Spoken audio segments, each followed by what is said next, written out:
Hello, this is part 2 of the two-part series Making and Surfacing a Treasure Chest.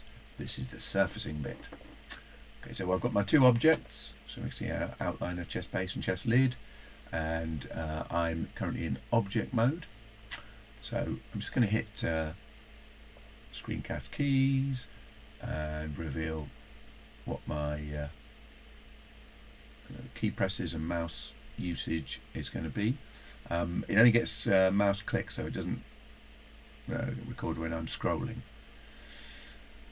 So I want to select my objects, and obviously I can pick select, or I can do A on the keyboard for all. So if I do, let's get that interface back, do A on the keyboard, there's my screencast, and so now we've got both objects selected. Okay, so we're going to do some unwrap work, then we're going to take the template into Photoshop, and maybe there'll be time to see this work in Unreal, but we'll go through a few sort of key points along the way. Okay, so I've got my objects in object mode. I've selected both of them, and in order to start editing their surface texture, I really need to have all of the faces selected. So in order to do that, I need to go to edit mode, so I'm going to use the tab key as explained there, and hit A on the keyboard again to select all of the faces. Now actually I've selected all of the verts, but the net effect is the same, that all of the faces have become selected. Now we can't kind of leave any standing, even though there are some faces we don't really want to see in our game. So for instance, the bottom face of the chest base, we don't really need to see that, and I dare say you can make a point about some of these faces hanging under the lid at the minute.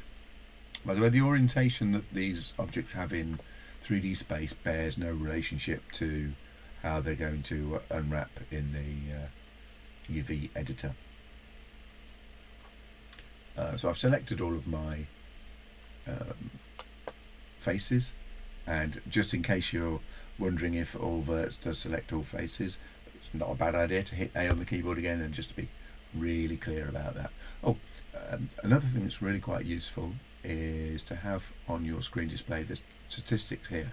That means, especially early on in the model, you can tell if you've got the right amount of things selected, and if anything's crept in that shouldn't be there. Especially when you start with a cube, you kind of know how many faces it should have. Should only have 8 vertices, etc, etc. So I'm just going to sort out my overlays and get my statistics showing. At this point, with the amount of faces and vertices we have, it's a bit kind of extra to be able to count how many vertices there are. I don't know how many verts there are in this, and if I've got them all selected or otherwise, that's all I can tell from this. Okay, so there is a UV editing interface, so we're going to go there, UV editing, and this is the sort of default editing. So essentially every face of the object is now showing in this space.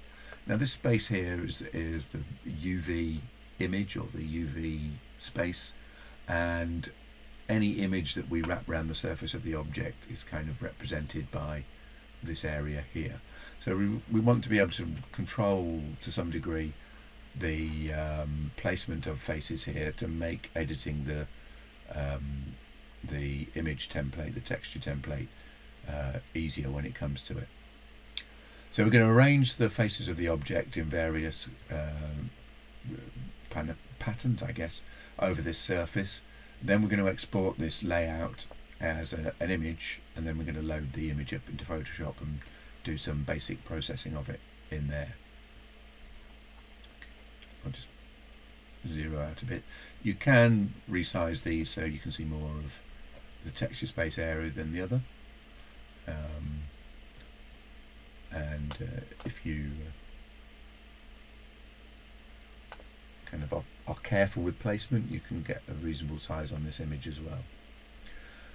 So I'm going to go now to cluster mode. So we've got vertex, we've got edge, and a face, although maybe only face makes sense in terms of what you're selecting. So this cluster mode, I should say island. Cluster is what it's called in other software. So UV islands.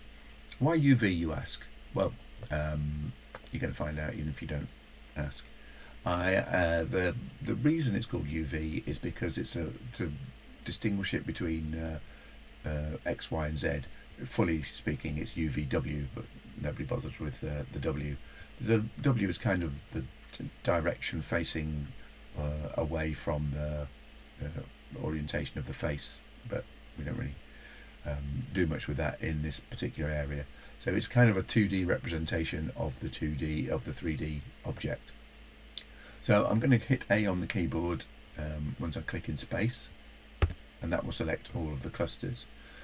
Because we're about to change the procedure. So this is a straightforward sort of unwrap, and it's making pieces go on top of each other. And we need to use a process that reduces or eliminates this overlapping faces on the UV space. So we go to UV and we go to unwrap, and we're going to use Smart UV Project. Well, we could go to unwrap actually and see what happens. And it's kind of a slightly different version of the previous one, but again, it's not quite what we want. So go to UV and unwrap, and then Smart UV Project. So Smart UV Project uses an angle basis, starting with one particular face. It will sort of step over them in two directions until it goes to an angle that's more than the 66 degrees more than the initial start angle. So you get faces clustering together in islands, and they'll be in a particular set of shapes you'll start to recognise. Now, this object obviously has a lot of faces which are sort of 90 degrees orientation or on the same plane as the other. So we'll get shapes showing clearly from the sides of the object. The roll top bit will break into a couple of pieces. Let's have a look and see what it does. Okay, so you can see some of the faces that you may expect to see over here. For instance, these D-shaped pieces, these are clearly the end of my lid point. But thankfully, we've got the inside pieces that will be sort of wood, separate from the metal pieces. And actually, because of the way it was constructed, all of the wood pieces and the metal pieces are separate from one another. There's no metal in the same island as a wood piece. So that's really helpful in terms of working out what's what. So one major thing we want to do is try and move all of the metal pieces and all of the wooden pieces together. So rather than bore you with that, I'll just do a few and talk about sort of a way of working with this that makes it sort of easy to do. Then I'll ping back with it pretty much ready made or done. Okay, so still in island mode. I'm going to click in space and get rid of all of them. As long as all of your faces stay selected here, you've still got access to all of your islands over here. Okay, so I'm going to pick some wood pieces and sort of just move them out of the way. Now, one thing you may not have noticed is that we've got some interior faces, and these are going to be not wood or metal. I'm going to make these sort of velvet, but it's not easy necessarily to work out what's what.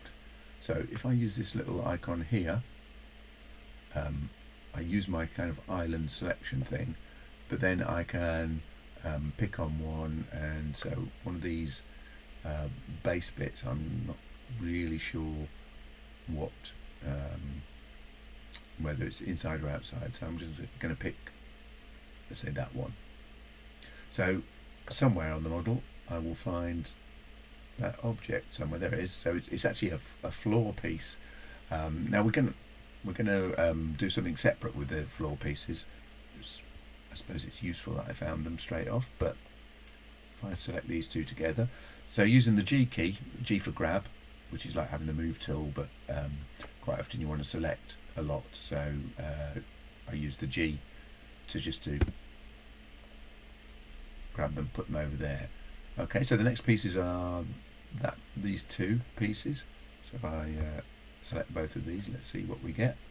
So, oh yeah, these are both inside pieces as well. That's good. So we can poke these off like that. If I select that piece and its partner in size, which is that piece, I can move these off. Oops, I can grab them and move them off. Now I'm going to treat them separately and get them close together like that. And then I'm pretty sure that if there's any more big D shapes, if I click on that one, that's another interior piece. Okay, so what I'm going to try and do is find all the interior pieces, put them in one spot. Oops. Undo is a selection thing, so which is quite useful. Okay, so I'm putting the interior bits down here. In fact, I'm just going to move them. One thing I'm not doing yet, which I will do later, is I'm going to scale these down because they don't want to get much texture space, not like the exterior, and in particular the wood grain. So I'm kind of saving space for the things that need it best. Okay, so these things are metal. Oops. And I probably want to go back to island mode. So if you notice when you use that one to connect up with what's in the main viewport, you don't get the island mode anymore. So go back to island mode. Now I've lost my selection here, of course, so I go back to here, everything, all the things I moved have stayed out the way, but in island mode I can just grab the whole thing and not worry about breaking things apart. It is possible to stitch things together where they don't appear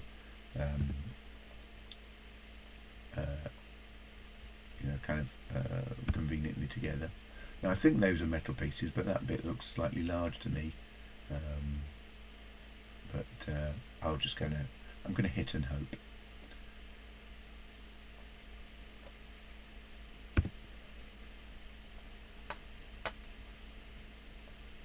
Okay, so it's a little bit of work at this point. I'm just going to pause recording, and I'll come back with a lot of this done. So I've gathered all the different materials together as a sort of grouping. So here I've got my interiors and actually the bottom face.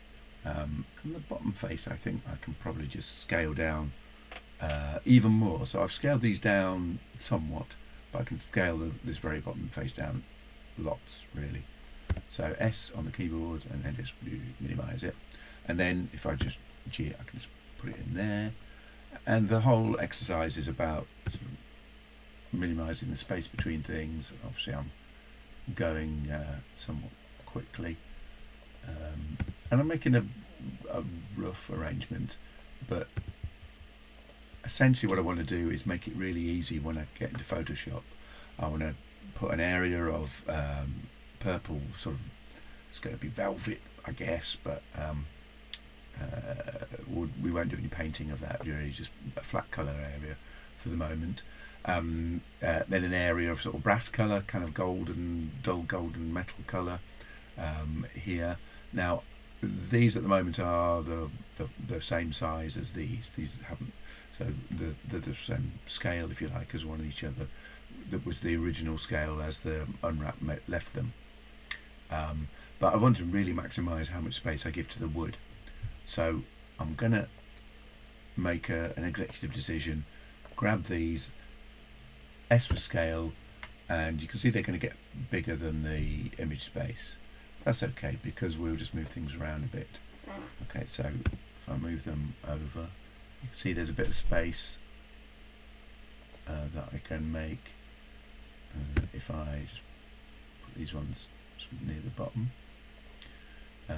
Okay, so now I'm going to start moving individual things around. That can go there, like that. And some of these things can be sort of automated, but then you lose your sort of your choice about where things go and orientation as well. And this is a key point actually, because I'm manipulating, moving around areas which are going to be wood grain. If they're all facing the same direction, so the implied wood grain would go in the same direction, then I've kind of saved myself a lot of work trying to cut and paste and then rotate individual bits of wood grain to get them to go into the right spot on the UV template. Now you can see I've got a little bit of an issue here because it just doesn't quite fit with that stacking system.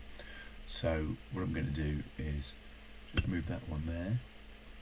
There is probably a better way of getting them to fit than I've got, but this is okay.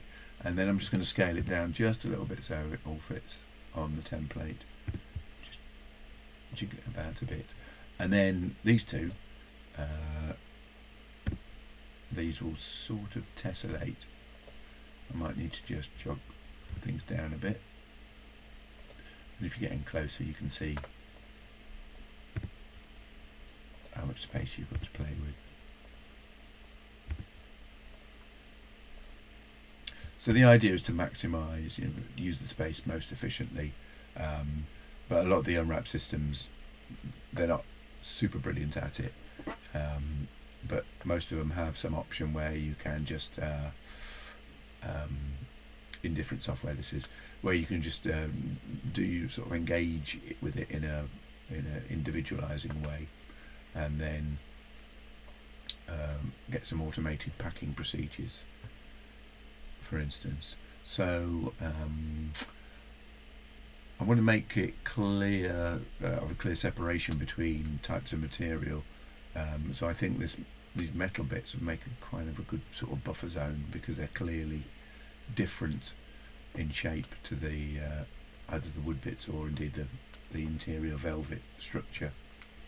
Okay, so metal, because it doesn't have a relationship in sort of material terms, there's not really continuing details that go from the wood onto the metal, like damage or kind of paint work or anything like that needs to go from one to the other in a kind of natural and joined manner. I can get these roughly in place and then just scale them down, and in the remaining space I can then add my velvety bits. So S for scale, knock those right down, leave a little bit of breathing space, and then these remaining bits I can arrange in the space, and again leave some space. The kind of the reason I'm doing that will become clear once we get into Photoshop. So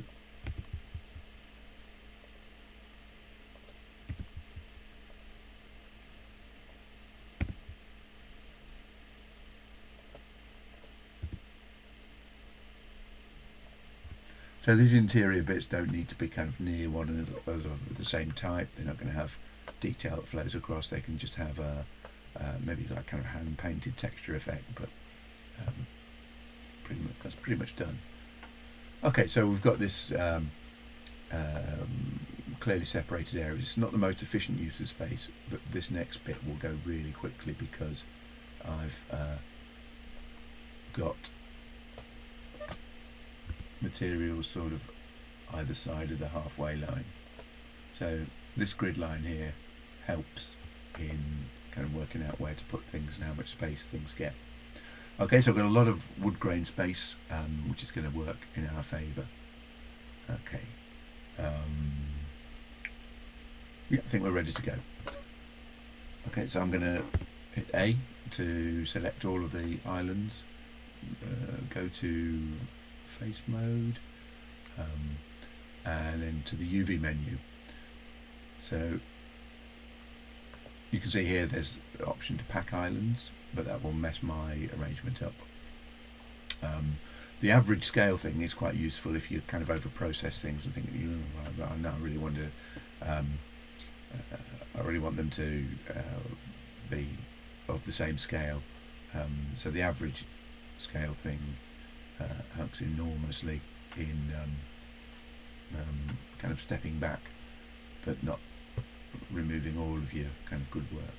But this is the way the template gets out of Blender and into your 2D software.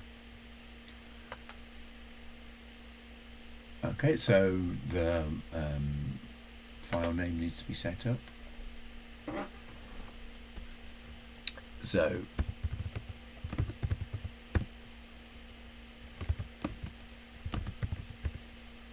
treasure chest UV temp is my file name, and I'm just going to export that as a layout to my whatever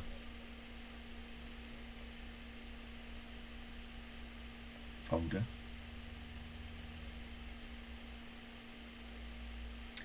Okay, and then that's done. Okay, so now what we need to do is load up that file into Photoshop and have a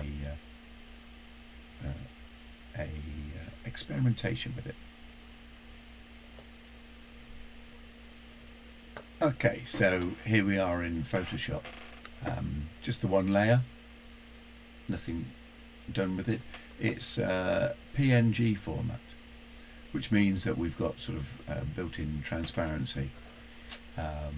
So what's kind of useful to do in most cases when editing UV templates is to duplicate the base template so you kind of don't foul it up essentially.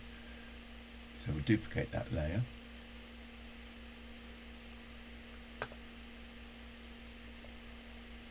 Dialogues swinging over onto the other monitor.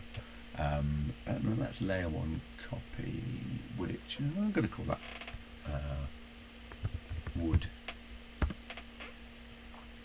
Okay, then I'll duplicate this layer, and that will be metal. Maybe I should say brass. It's kind of mostly a good idea to put detail into names of stuff, and then duplicate this layer, and that shall be velvet.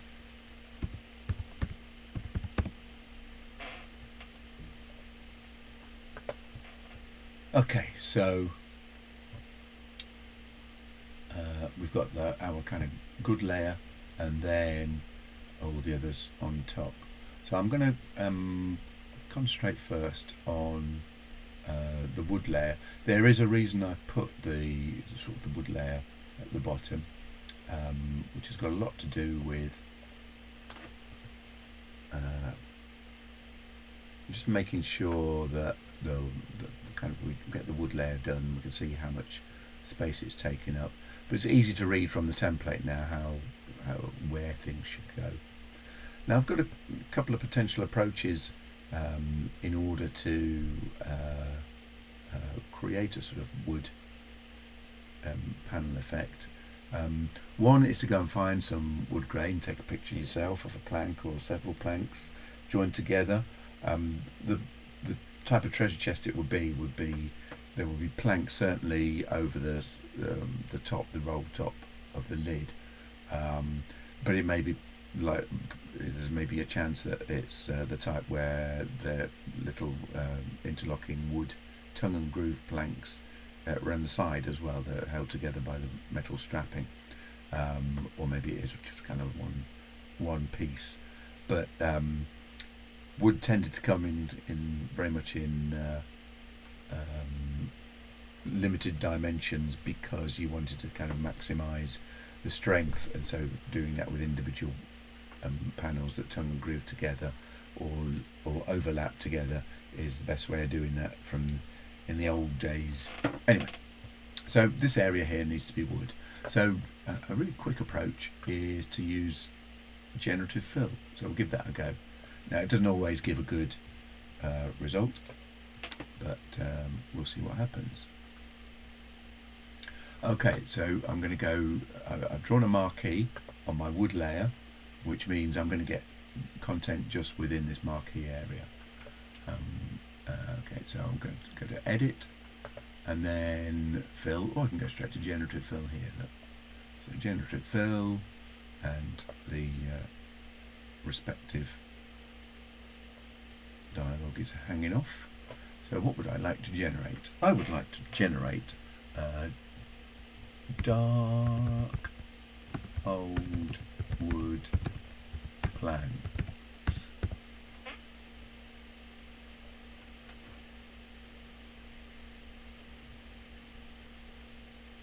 Okay, now to what extent it sort of reads the background, I'm not really sure. So with a bit of luck, the key thing is going to be that the wood grain is aligned with the planks.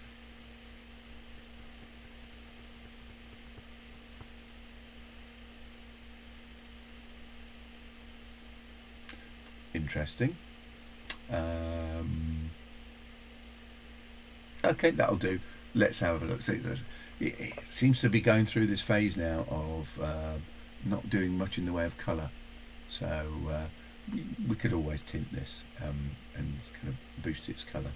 But of the arrangements I've got here, this one looks like the best one. It's got the most in the right orientation.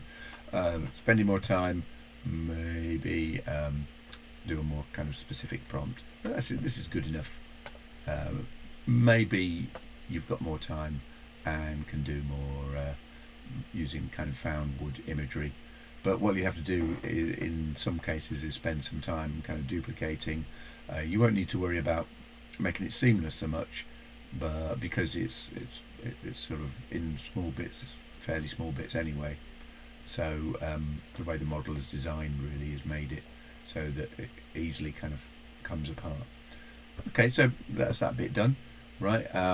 If I'd kind of not been very accurate, I could have done the wood over more area, but that'd be fine because I can then put content in specific areas on the layers above. So yeah, that'll do for now. Properties, blah blah blah blah blah. Let's have the layers menu back.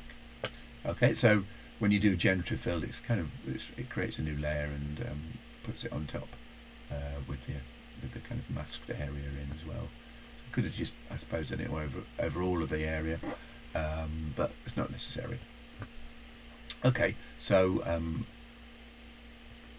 might as well leave that visible for now, and let's now move on to the brass layer. So just got to really think of a decent fill colour for the brass. We don't need to think too much about kind of variations in colour, but if you did want to do something in that vein, do a kind of slight variation from the main brass colour, then why not? So what you can do with the layers above is do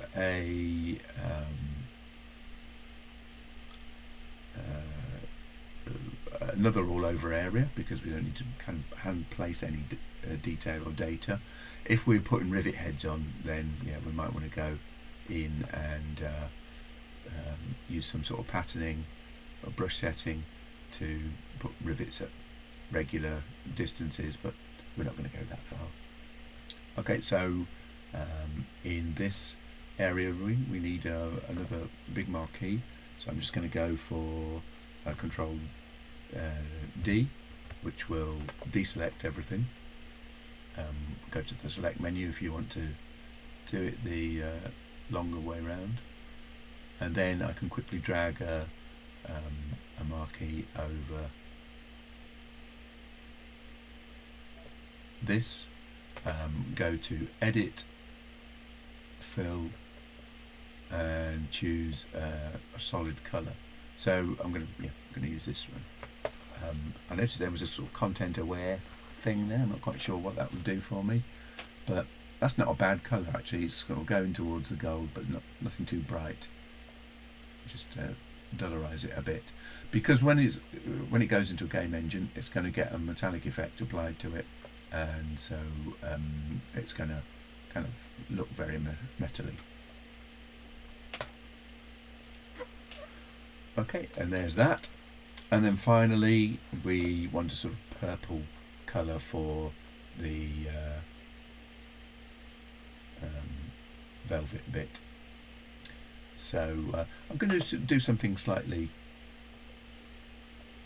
rash, and it'll look wrong. So Control D to deselect everything.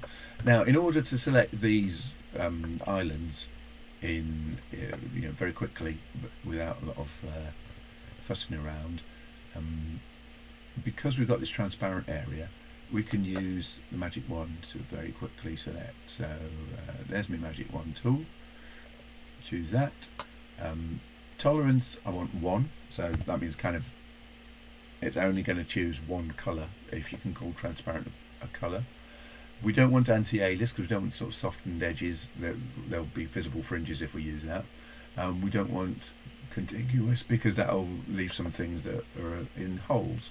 But if I show you the effect of this, so I'm going to select in space, so one click in space, and you can see the whole template becomes selected, but it's actually the space around it.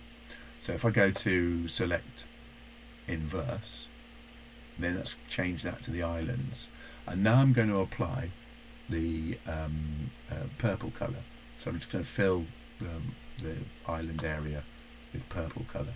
Now what's going to happen, of course, is I'm going to get purple in all of these, which shouldn't be there, but that's fine because I can just change my my layer order and put the velvet underneath the wood, and we'll all be good again. Okay, so edit, fill, colour, and now we need a nice luxury looking but slightly dark purple, because it's inside, so there's not much light bouncing around, so we're sort of pre-catering, and then okay, so there we've got purple all over our wood and all over our metal, but that's no worries. I'm going to remove the selection now, so the island stop calling around with ants, and then just drag and drop this underneath the wood where it's all theoretically good. Now I can see a little bit of misting going on here, so if I put this back at the top again, it's not as rich, it's not as saturated.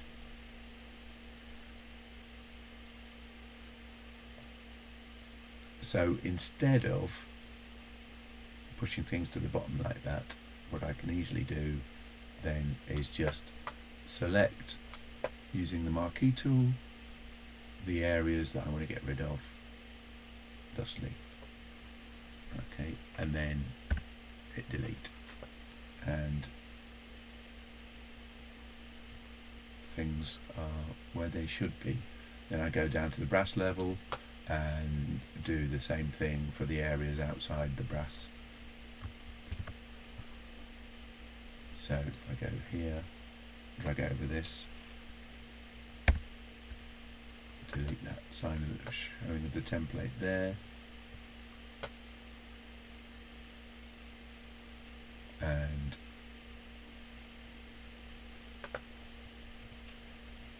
then onto the wood, and I'm sort of working under everything but keeping it all visible, and then just delete any bits on there here that might need to sort of go. Then it's proper, then it's like just the template bits that I'm treating rather than everything all at once. Okay, so this is now ready to go to be the surface of the object. There's no more layout needs doing. It should appear and show exactly what you're going to get. Now I want to do one more thing before finishing the Photoshop, and that's to edit a section into the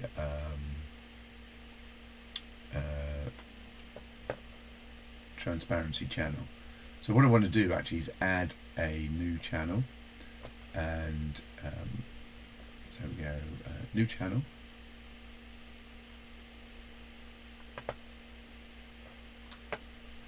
bring the dialog box over again.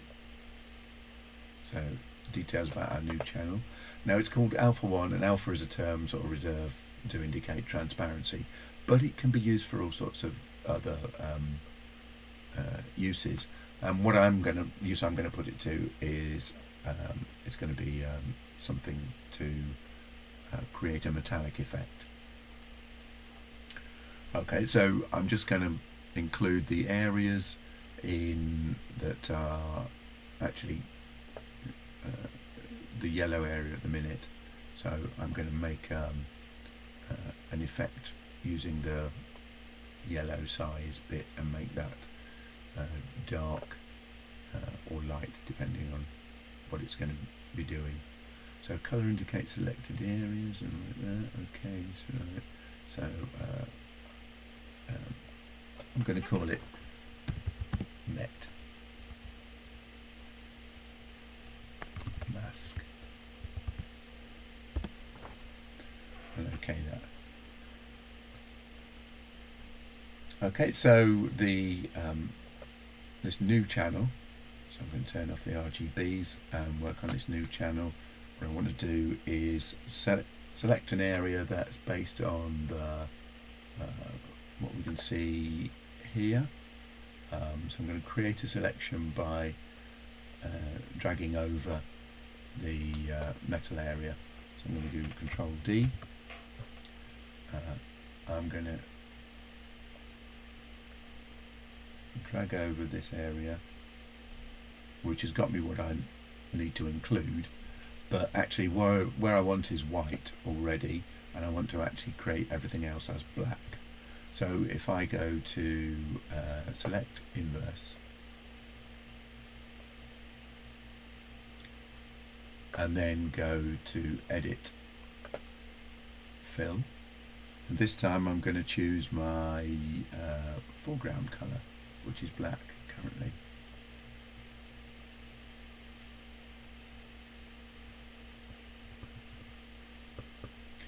Okay, now the way this works is it's doing its kind of masking job already, and this red colour indicates the mask. So to see what's going on, you really need to have a look in the thumbnail. So if I turn that one off, there we go. So now I've got a nice metal mask. So all the bits that are metal are going to be given a metallic effect in Unreal by using this new channel as a masking channel. Okay, so that's it for working in Blender and Photoshop to do textures for your game engine editor. All right, thank you.